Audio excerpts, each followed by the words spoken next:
Hello, today is Friday, February 16th, and welcome to episode 298 of Fault Lines, the National Security Institute's podcast that gets you quickly up to speed 3 times a week on the national security and foreign policy debates shaking up America. I'm NSI Senior Fellow Lester Munson. I'm joined today by NSI's Deputy Executive Director, Jessica Jones, and my fellow Senior Fellow, Morgan Vigna. Also, I want to point out that Executive Director and founder of NSI, Jamil Jaffer, is joining us on a special arrangement from Germany. We were not expecting this. We are all delighted to have Jamil with us this morning. Thrilled. I am today thrilled to be here. What a great spot to talk about Russia from, Jamil. Let's talk about recent developments we have seen from Moscow. Notably today, Friday, this morning, we are getting news that Alexei Navalny, who was recently moved to a prison in the Arctic Circle, may be dead. The Russian government has announced that he has passed away. His supporters say, don't believe the government. Jake Sullivan notably came out this morning and said, we do not have confirmation that Navalny is dead. However, I think it is fair to say it is likely he is dead. It is, I think, reasonable to conclude that Vladimir Putin has essentially murdered his main political opponent. He has done this while notably American so-called journalist Tucker Carlson is in Russia, having just interviewed Putin and remarked on the amazing cleanliness and affordability and technology of Moscow grocery stores. And I don't mean to treat this with humor here, but that is a notable thing. Also, this incredible story over this week about Congressman Mike Turner, the chairman of the House Intelligence Committee, coming out and saying the administration should declassify this weapon system that Russia has deployed into space that may involve nuclear power or nuclear weapons and an ability to attack other satellites. The exact nature of that is still unknown, but the administration has confirmed that there is a Russian weapon system they are developing that is of concern, is not an immediate concern, has not yet been deployed. It would not threaten any American lives directly right now. Jamil, I want to go to you. You worked for the House Permanent Select Committee on Intelligence, or HPSI. What are your thoughts about this startling revelation from Chairman Turner and the administration's reaction to it? Well, Les, it feels a lot like the 80s, right? It feels a lot like the Cold War. You've got Russia developing a nuclear system in outer space to attack satellites. Sort of sounds like the Reagan Star Wars program. You've got the head of Russia killing his political opponents, putting them first in the Arctic Circle, right in Siberia, as we used to say back in the 80s, and then killing them. I mean, this feels very 1980s. Of course, the only difference is that unlike now in the 1980s, Republicans in Congress, effectively Democrats in Congress, everyone in Congress was aligned on pushing back and opposing Russia. Now you've got this weird scenario where former President Trump is on the campaign trail saying, look, I'm going to let Russia do whatever they want as long as the Europeans don't pay their fair share in NATO, right? I'm going to let Vladimir Putin go do whatever he wants to do, and Congress is about to let him do whatever he wants in Ukraine by not passing the Senate passed bill. They're about to let him do whatever he wants when it comes to killing opponents in his own country and building his weapon systems by saying, oh, well, Mike Turner just went off the reservation and started talking about these things publicly. Here's the thing. It is very unusual for the House Intelligence Committee to brief all members of Congress on anything. I was in the House Intelligence Committee for 2 years. It happened one time in the lead up to Pfizer reauthorization. As far as I'm aware, it's only happened a handful of times ever in history. And then for the chairman to come out and talk about it in public in a way that at least mentioning the serious national security threat is highly significant. By the way, it's not like Congressman Turner, Chairman Turner is sort of one of these wild-eyed MAGA folks or some progressive Democrat who's trying to spin up something. He's a very sober, cautious person.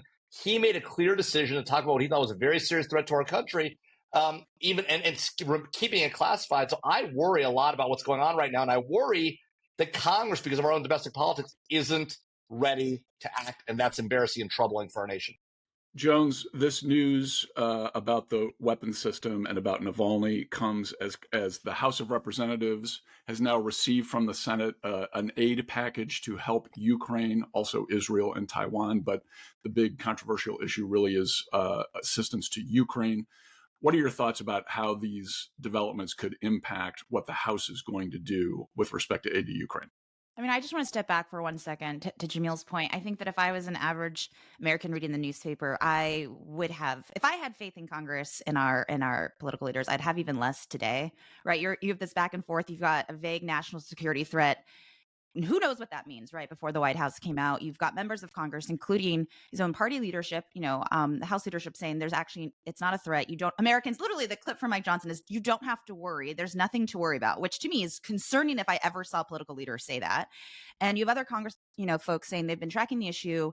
The White House mad because it's preemptive, they're doing a declassification system. And so I would be sitting there thinking, is there a threat? Should I be worried? Is like the sky going to fall and nobody's telling me for a reason? And so I think that's frightening. And on the backside, you've got then folks thinking it's timed up with, the Ukraine aid. That's, Turner or other folks trying, it's always so convenient that this national security threat is being announced as looks like the House is not going to move forward on the Senate bill.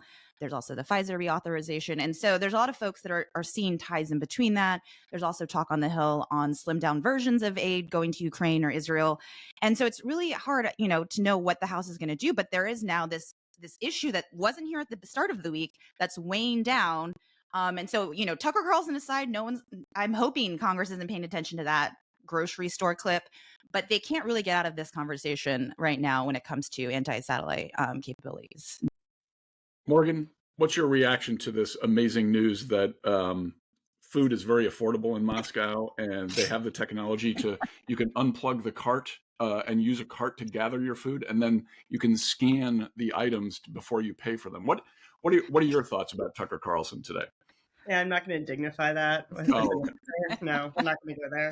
I will later. I will. Nice try, Les. I will say, going back to Jamil's point and touching on what Jess so articulately stated.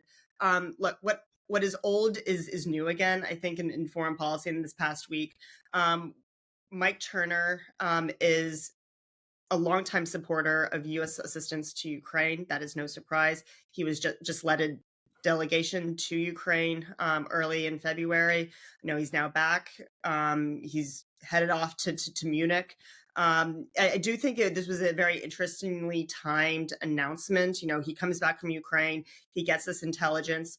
And he clearly shares it and wants to ensure that it is declassified so that the American public and, his caucus are aware of these threats, which, may or may not be imminent. But I think it's genuinely an attempt to sort of nudge the caucus in a direction to supporting Ukraine and to sort of bolstering the fact that, Russia is a threat. Russia is something we should be taking Putin seriously here, and that Russia is not just a threat to Ukraine, but it's a threat to the United States as well. On the actual, nukes in space issue, look, we've heard about nukes in space for a long time. They're not necessarily anything new. I think they're fairly unsophisticated right now. They're very clumsy in the fact that, they don't really, you send them up, you blow them up, and then they take out all satellites, including Russian, including the United States. So I don't think we're at a level of sophistication yet. We need to be really, really seized and concerned about this. But I think it is demonstrative of the fact that Russia is progressing. Russia in this technology, they are looking to challenge the United States in new theaters. And so this is something that we should absolutely Congress should be working with the department on. They should be working with the commercial industry to find solutions to these challenges. So I think this kind of burst of news from Putin, some of which is quite horrifying, particularly with respect to Navalny, is going to change the dynamic in the House. I think we're more likely to see the House doing the right thing on Ukraine. Granted, I am seeing the glasses half full here, but I think people are seeing Russia for what it really is. Notably, also in the last few hours, Vladimir Putin has weighed in on who his favorite candidate is for president of the United States, reminding everyone that Russia has interfered in U.S. elections in the past and what a really real force for evil in the world Russia can be. Okay, that's a wrap. Who's his favorite presidential candidate? He said Biden. Biden. It's a joke. I mean, it's this whole thing last. I mean, Putin saying his favorite candidate is Joe Biden, Tucker Carlson interviewing Vladimir Putin, and then going around this supermarket. It is an embarrassment. It's pathetic. It's shocking, and everyone should watch the Tucker Carlson clip and then laugh at Tucker Carlson and mock him because that's what he deserves. It's ridiculous. It's amazing. It's amazing how one American has kind of personified the ridiculousness of this situation and may actually move Congress in the exact opposite direction of what he's been intending for a while. Okay, that is a wrap. Thanks so much to Devlin Burney, Claude Jennings, and the NSI staff for the help in producing today's episode. Join us again on Monday, February 19th for another episode of Fault Lines, the National Security Institute's podcast that gets you smart, fast on the national security and foreign policy debate shaking up America. Fault Lines is now on YouTube, where you can see the amazing carpentry skills of one Stephen Vigna. So I strongly urge you to check us out on YouTube for a video of today's episode. If you like what you heard or saw, please be sure to rate, review, and subscribe. Have a wonderful weekend.